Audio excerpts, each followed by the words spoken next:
তুমি বলেছিলে রাতে তোমার ঘুম হয় না। আমি বুঝেছিলাম সময় চাইছো। তুমি বলেছিলে আকাশে কি মেঘ করেছে দেখো। আমি বুঝেছিলাম তোমার মন খারাপ। তুমি বলেছিলে চুলে জট বেঁধেছে। আমি বুঝেছিলাম তুমি স্পর্শ চাইছো। তুমি বলেছিলে আজ বিকেলে তুমি বারান্দায় থাকবে। আমি বুঝেছিলাম সাক্ষাৎ চাও।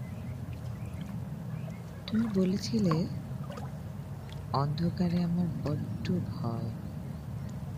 আমি বুঝেছিলাম তোমার আমাকে জড়িয়ে ধরতে ইচ্ছে করছে।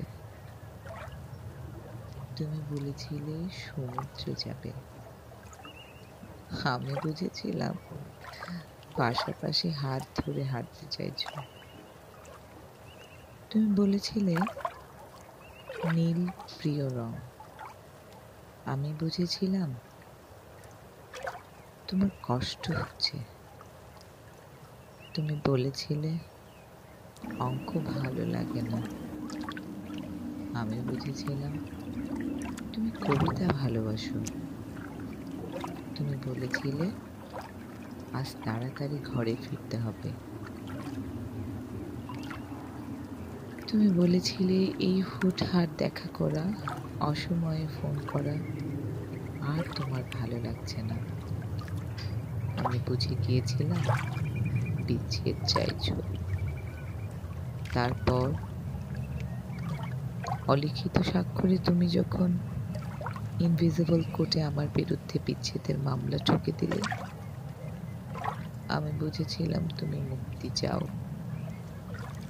তারপর সব বুঝে যখন আমি দার্শনিক, সব মিটিয়ে তুমি যখন অন্যের ঘরের একদিন আমাদের দেখা হলো, তখন তুমি জিজ্ঞেস করেছিলে কেমন আছো। আমি বুঝে গিয়েছিলাম তুমি ভালো নেই। একটা তুমির গল্প।